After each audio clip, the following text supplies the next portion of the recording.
प्रदोष के समय पर, उससे पहले लक्ष्मी और दरिद्रता फिर भ्रमण पर निकलती है।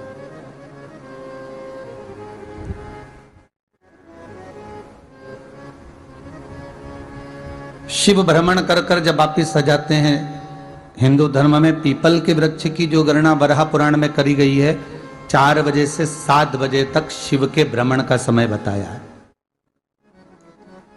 शाम को। तो 7 बजे से लेकर फिर रात्रि 9 बजे तक लक्ष्मी और दरिद्रता फिर भ्रमण पर जाती है। इनका एक समय निश्चित है महाराज। भ्रमण कर कर आ जाना। अब इस बीच में जब लक्ष्मी और दरिद्रता दोनों निकल कर जा रही हैं, तो दोनों एक भाव रख कर जाती हैं कि आज हमको कहां प्रवेश करना।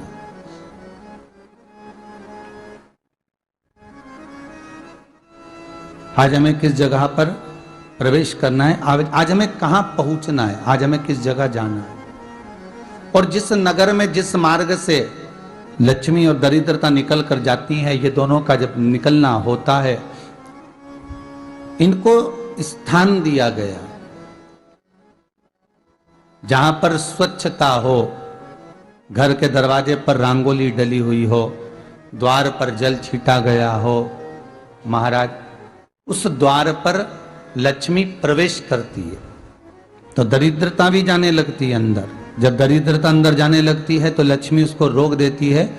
पहले मैं देखकर आती हूं कि तेरे लिए स्थान है कि नहीं, तू यहां रुक।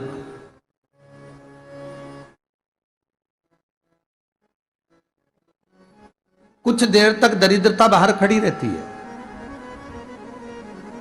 और लक्ष्मी जी की बड़ी बहन जब दरिद्रता बार बार अंदर जाने का प्रयास करती है तो लक्ष्मी जी कहती हैं, जी तू इतनी बड़ी होकर तुझे मालूम है, तू तेरा सम्मान होना चाहिए, आदर होना चाहिए, और तू अंदर चली जाए और कोई तेरा सम्मान ना करे तो कितना बुरा लगेगा, इसलिए तू बाहर खड़ी रहे, मैं अभी आई। अंदर जाती है और जब लक्ष्मी जी भ्रमण कर लेती हैं, अंदर प्रवेश कर कर आती हैं और प्रवेश कर कर आती हैं तो दरिद्रता पूछती है चले अंदर। तो लक्ष्मी जी कहती हैं, तुझे मालूम नहीं है क्या जी कि जिस घर में मैं प्रवेश कर जाती हूं उस घर में फिर दरिद्रता नहीं जा सकती, क्योंकि यह तेरा वचन था, यह तेरा वचन था। अपन दोनों का जब मंगल विवाह हुआ था, मेरा विवाह जब नारायण के साथ में हुआ और तुम्हारा विवाह जब दुस्साह मुनि के साथ हुआ, दरिद्रता का विवाह दुस्साह मुनि के साथ हुआ। जब अपना दोनों का विवाह हुआ था तो अपन दोनों ने एक वादा करा था कि जिस घर में लक्ष्मी प्रवेश कर जाएगी उस दिन फिर दरिद्रता नहीं जाएगी, और जिस घर में दरिद्रता प्रवेश कर जाएगी उस घर में फिर लक्ष्मी नहीं जाएगी। अब जब मैं अंदर देख कर आ गई हूं तो तू अंदर नहीं जा सकती, अर्थात लक्ष्मी के चरण जिस घर में पड़ गए उस घर में फिर दरिद्रता प्रवेश नहीं कर रही।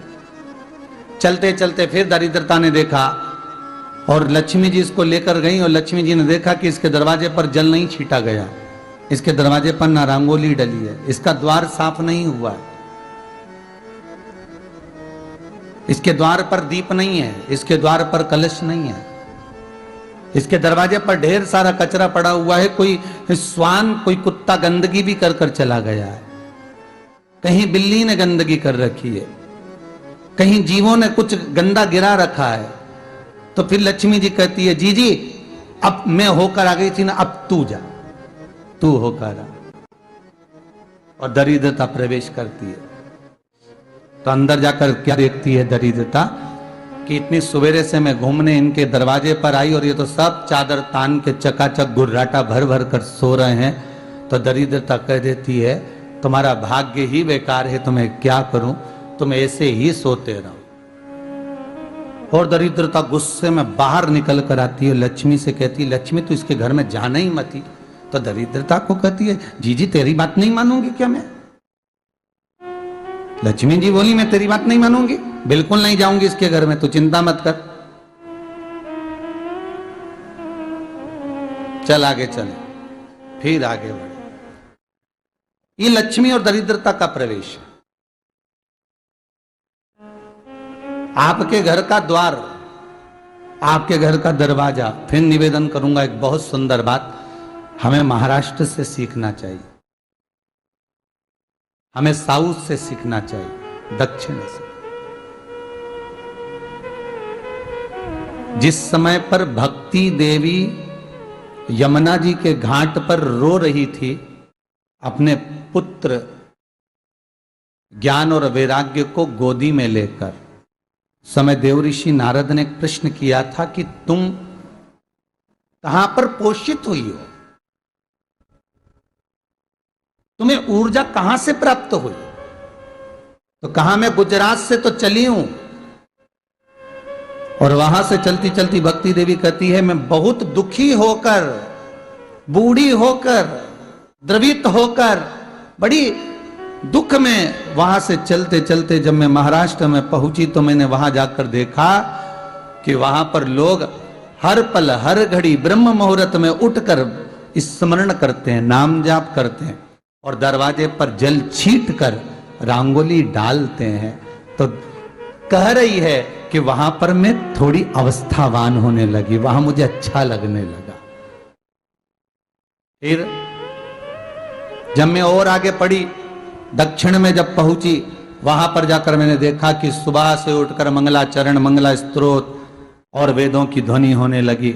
वहां पर मैं और आनंदित हो गई। हमें कुछ चीजें महाराष्ट्र से सीखना चाहिए कि वहां रहने वाले जो भगत हैं, वारकरी संप्रदाय के जो भक्त होते हैं, वैष्णव जो धर्म के भक्त होते हैं, उनका नियम है सवेरे के समय घर में पानी है कि नहीं है, पर जब भी वो घर का दरवाजे के बाहर थोड़ा ना थोड़ा पानी तो छींट ही देते हैं। और छींटने के बाद फिर वहां पर अपने यहाँ तो दिवाली पर रंगोली बनती है जी, और वहां पर रोज की रंगोली बन जाती है कि कभी हो सकता है परमात्मा राह भूल कर हमारे घर में प्रवेश कर जाए, इसलिए वहां प्रतिदिन की रंगोली,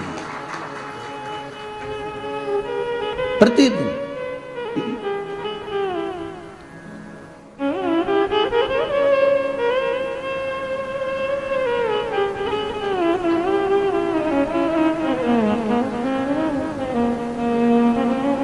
हमें सीखना चाहिए थोड़ा सा।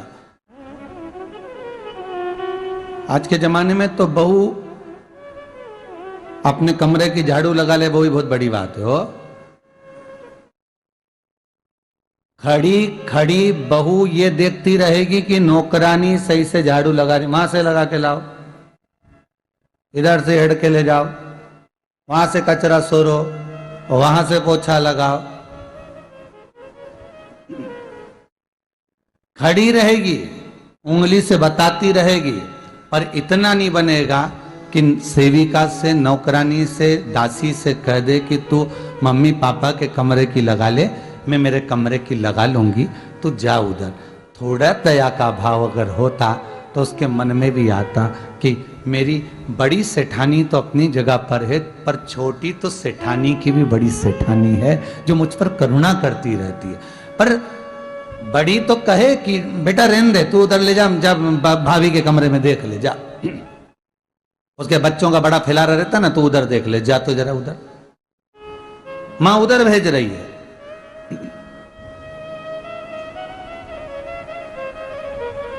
थोड़ा सेवा का भाव हमारे भीतर हो। और एक निवेदन तो हमेशा करा है और अब आज भी करता हूं, पूरे घर की सफाई करवाओ, पूरे घर में तुम पोछा झाड़ू जो चाहे करवाओ, मना नहीं है। पर एक निवेदन है, रसोई घर के अंदर बहू और बेटी ही जाकर भोजन बनाए तो अन्नपूर्णा सदा कृपा करती है महाराज। बहू और बेटी ही।